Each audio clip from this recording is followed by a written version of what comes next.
Hello and welcome to the third and final game of this best of three in the quarterfinals of the ESL Power Cup 2. This is, as I have been a bit busy and a bit late and delayed with some of these videos, this is going to be the last game of the quarters I'm going to look at, and I'm going to try and get the semis and finals done in the next few days so that I can move on to the next Power Cup, which has actually already taken place as of recording this video, and as of you seeing this video, because I mean, that fact won't change. But we're now on Morksmire, a great map in the 1v1 pool. I'm so glad they brought this down from 2v2 to be a 1v1 map as well, because it has made for some really great games. And once again, Yogimanz here, this time on the left hand side, as the Orcs in that lovely green.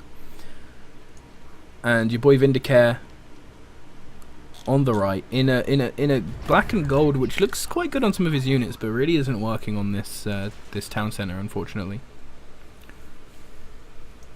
So once again, we're going to see this from the Orc perspective mainly. And once again, typical starts. Dire Avengers getting out, going to try and do some hit and run offensive operations. Boys coming out on the other side. Boys want more of a straight up fight. Going to get into combat with this here, but they're going to get a plasma grenade thrown at them to force them out.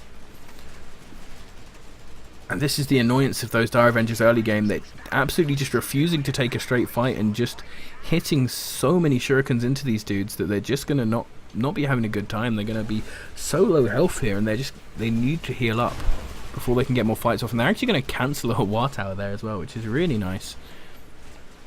The Orcs have taken the whole map immediately, but this point is going to get taken down by Dire Avengers here, most likely. The bottom point is much more secure.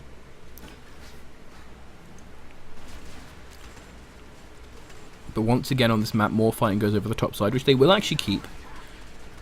For now, at least. These boys are getting so lit up with fire here. Now, he actually really wants to split up these boys. Having both the boys chasing one group of Dire Avengers is not good, because now he's leaving two groups of Dire Avengers firing and throwing grenades. Now, he is actually going to take down this group of Dire Avengers because they decided to keep trying to juke around rather than run away, which is going to put him in a really good spot here in this early fight, which is really nice. Although his shooters have sort of left behind here, and he's going to lose a group of boys there. His shooter's not helping there. Really quite a bad situation. He more concentrating on losing the bottom fight, perhaps. And now these boys going to go down as well, because they just keep pushing in. Doing a shout to keep him alive, and he's going to get a few more shooters in, but this looks like an overpush from me, honestly.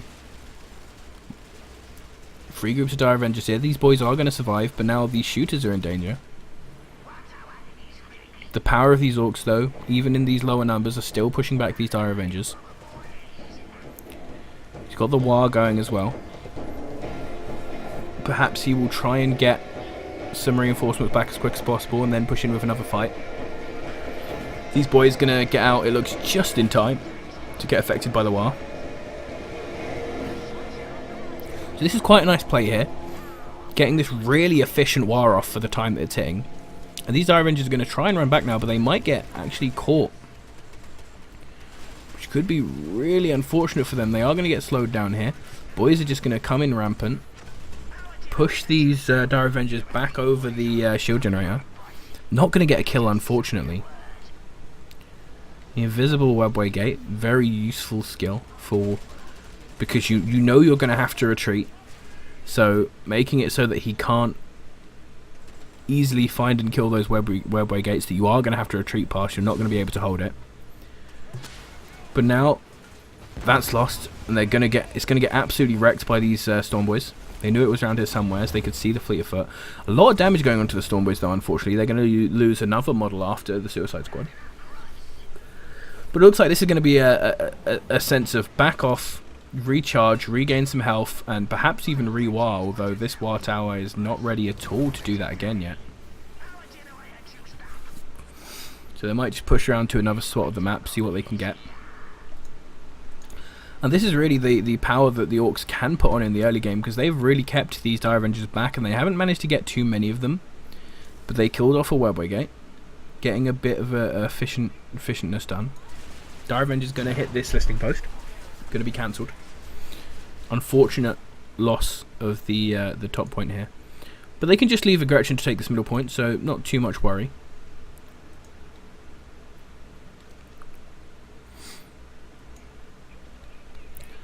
Storm boys are going to head back up here and get re-healed. Little blobber boys wandering across the land, and the Eldar and the Orcs just throwing around a bit, taking these points, losing these points. No one has a huge clear advantage yet in terms of the economy of the game.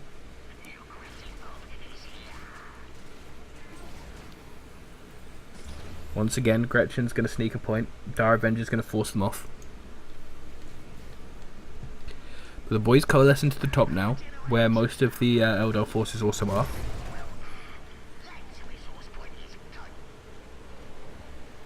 There is another war tower going up here, and one of the war towers is getting close to being viable again. They are going to push up towards this top point, but now Maka is here. Good splits on these Orcs, keeping the army apart so they can't get hit by a huge Maka hit. That's actually going to hit some Eldar as well, doing a nice bit of damage there at the back. Very nice splits here, keeping the Orcs entirely around, not blobbing them up too much at all, although they might get hit here. They're going to lose the war tower that wasn't quite built, which is unfortunate. But the Storm boys are back on their way up. This squad of boys is going to get unfortunately caught at the top and just absolutely slaughtered. But they took a lot of time there. They held off a lot of time. And now you've got the Storm boys coming in. They're actually jumping to the back, which wasn't super effective, but they're going to get on some of these Dire Avengers and hold them in. And they're just going to get absolutely slaughtered, though. This is looking quite bad for Yogimanz at the start of this. He does have the help of the War Tower. He does have the stronger ranged in the shooter boys over the Dire Avengers. But he hasn't got much melee here, and he's lost his hero for almost nothing, really. With Maka still being a powerful force here. This War Tower is going to go down. Really unfortunate if it does. Ooh. That was the staff coming back. I thought for a second that was Ronan, and I was confused. But no, that was the staff coming back. We've got a good hit there. Lots of just chip damage being done by this Eldar.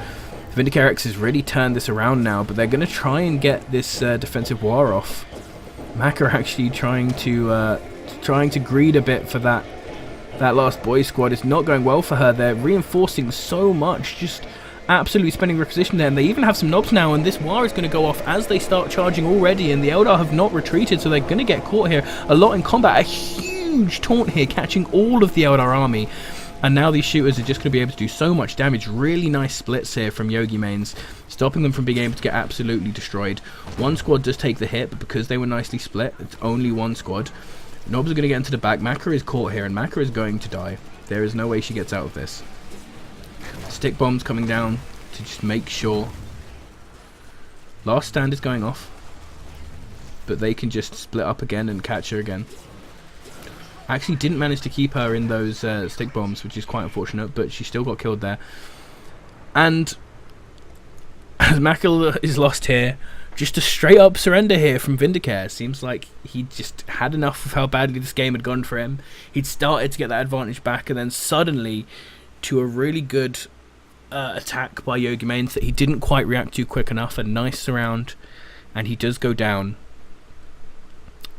Unfortunate way to end this series, although very nice on my voice to have a shorter 9-minute game. But that sends Yogimanz through now to the semi-finals. Semi-finals? Semi-finals. Yeah. Good job, Yogimanz. Good job.